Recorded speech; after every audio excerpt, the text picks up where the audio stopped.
Bismillahirrahmanirrahim. Assalamualaikum warahmatullahi wabarakatuh.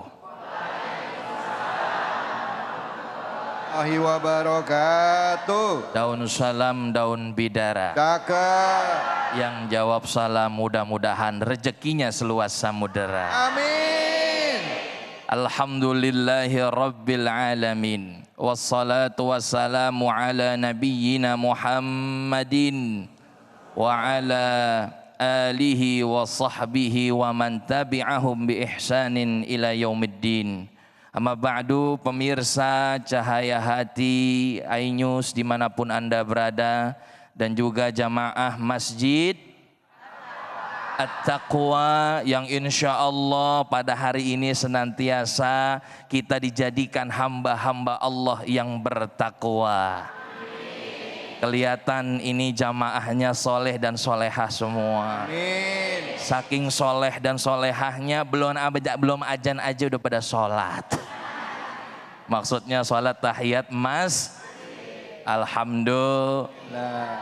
Tadi sudah ada video yang telah kita lihat bersama-sama mengenai problematika dalam kehidupan kita sehari-hari.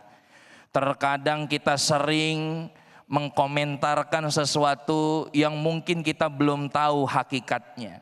Terkadang kita juga sering mengkonsumsi sesuatu hal yang ternyata tidak betul atau istilahnya disebut hoax. Apa Bu? Hoax.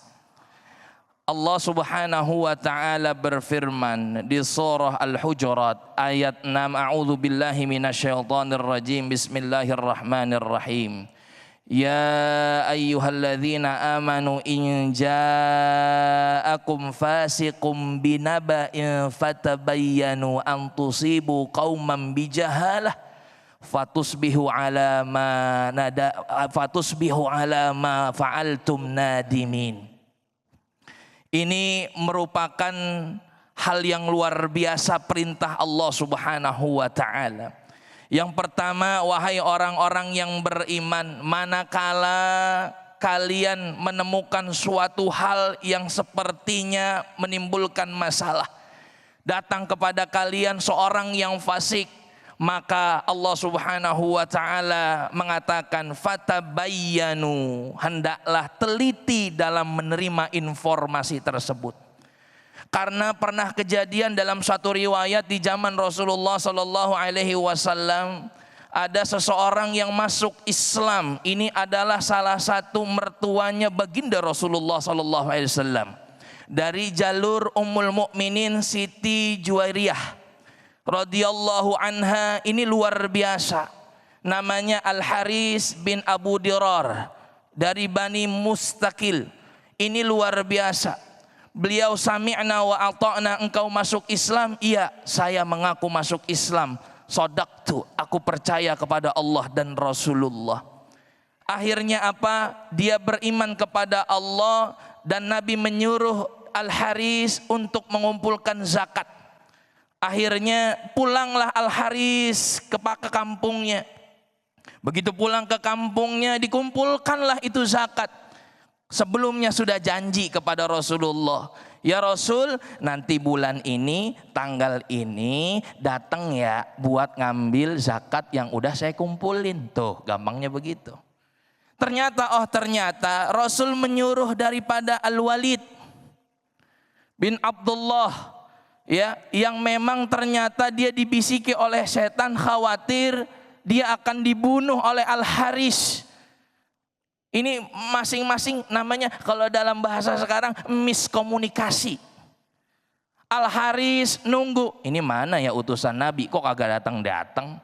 Kan udah janji, biasanya Nabi itu selalu menepati janjinya. Kalau udah katanya A, B, itulah baginda Rasulullah. Kok ini nggak datang, udah waktunya ditunggu-tunggu, nggak datang juga.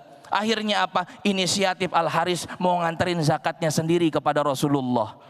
Ternyata Al-Walid yang diutus digoda sama setan. Kenapa?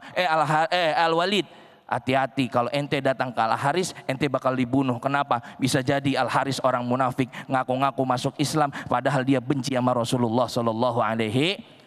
Kagak jadi. Al-Walid bilang ke Nabi apa? Apa yang dia katakan? Wahai Rasulullah, sesungguhnya saya udah nyampain tapi saya takut ya Rasulullah. Katanya saya mau dibunuh. Dia nggak mau nyerahin zakat. Gara-gara Al-Walid ini dibisiki oleh setan. Sehingga Rasulullah agak marah dan mengirim pasukannya untuk tabayyun. Dan ternyata di Madinah itu bertemu dengan pasukan Rasulullah SAW. Ditanya, benarkah engkau enggan untuk memberikan zakat? Tidak, kata Al-Haris. Aku sebenarnya mau memberikan. Ini aku lagi nganterin ke Rasulullah. Aku percaya dengan Rasulullah. Benarkah engkau ingin membunuh Al-Walid yang diutus Rasul? Enggak, saya enggak pernah ngelihat Al-Walid datang ke rumah saya. Tuh, Bu. Akhirnya apa? Turunlah ayat ini, surah Al-Hujurat ayat 6. Di zaman Nabi juga, Bu, ada yang namanya miskomunikasi. Zaman sekarang bukan apa-apa, orang itu ngelihat dari covernya. Betul apa kagak? Covernya cakep, udah pasti orang baik. Covernya jelek, ibu yang jawab sendiri ya, Bu ya. Iya, orang kan begitu. Orang belum apa-apa udah ngelihat mukanya, itu mukanya serem banget. Wah, elah ilallah. Takut jangan. Ada, Bu. Saya lagi umroh. Kemudian begitu umroh saya berjamaah. Begitu masuk lift, Bu, saya ketemu jamaah, satu jamaah itu, Bu, ya Allah, orang lain. Itu semua yang satu lift dijulitin sama dia. Iya, orang masuk lift, bapak-bapak ngeliatin dia begini. Dia marah-marah. Bapak jangan ngeliatin begitu, saya takut jadi serem. Orang dikata begitu. Termasuk saya, Bu, kena julitan juga sama itu orang. Ya Allah, jangan sampai begitu ya bunda-bunda ya. Karena kita itu harus tabayyun. Tabayyun itu artinya teliti dalam menerima informasi. Jangan sampai kita melihat sesuatu itu buruk kalau belum ada faktanya. Jangan sampai kita melihat sesuatu itu melihat dari covernya saja, jangan. Ini kadang-kadang ada ibu-ibu mentang-mentang menghayati nonton sinetron, apalagi jeritan hati istri. Ya Allah, aktornya, Bu, kejam banget sama istrinya dipukulin, istrinya diusir, kagak dibagi duit, kagak dinafkahin. Giliran ketemu sama artis, itu kan yang jahat ya. Bu, itu mah lagi acting. Itu mah lagi acting. Jangan dibawa ke yang aslinya. Aslinya mah Masya Allah nih, lihat Ustaz David, Bu. Beliau kan juga aktor, ganteng, baik, soleh, pinter. Betul apa kagak? Nah, oleh karena itu ayo tabayyun. Ayo kita teliti, jangan gampang menerima berita dan informasi kalau tidak kredibel, kalau tidak ada masodir, kalau tidak ada rujukannya. Jangan sampai kita mudah terpengaruh.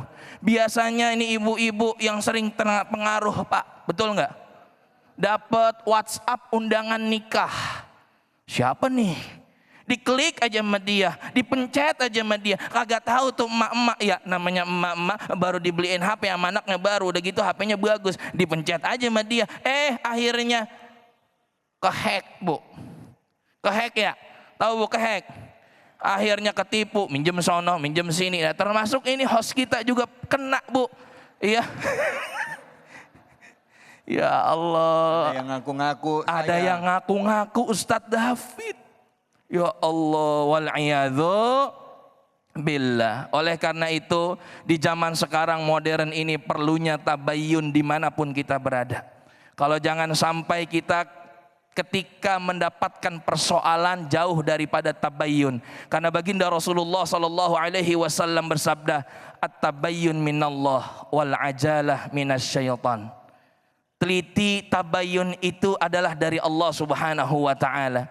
Sedangkan yang namanya terburu-buru, tergesa-gesa itu datangnya dari setan. Oleh karena itu ayo kita tabayyun, Bu, agar kita terhindar dari yang namanya miskomunikasi, perpecahan, yang namanya permusuhan berawal daripada lisan yang sulit untuk menafsirkan fakta atau hoaks. Jadi bunda-bunda yang dimuliakan Allah Subhanahu wa taala, mari kita merujuk kepada Al-Qur'an. Karena Rasulullah sallallahu alaihi wasallam tadi di dalam kisahnya sudah dikisahkan bahwa ada juga seorang istri ini dikekang oleh suaminya. Ya, enggak boleh ketemu sama orang tuanya. Jangankan ketemu, nyapa aja enggak. Akhirnya apa? Akhirnya pada suatu saat istri tersebut mengirimkan surat kepada orang tuanya. Orang tuanya enggak terima. Akhirnya terjadilah pertengkaran antara suami dan juga mertuanya. Itu kan begitu, Bu. Benar enggak? Iya, jadi konflik atau enggak? Jadi konflik atau tidak? Makanya Rasulullah SAW bersabda, fatabayyanu, ayo, yuk sama-sama kita bertabayun terus menerus agar menjadi hamba-hamba Allah yang terhindar daripada kesalahan. Amin ya rabbal alamin. Wallahu a'lam.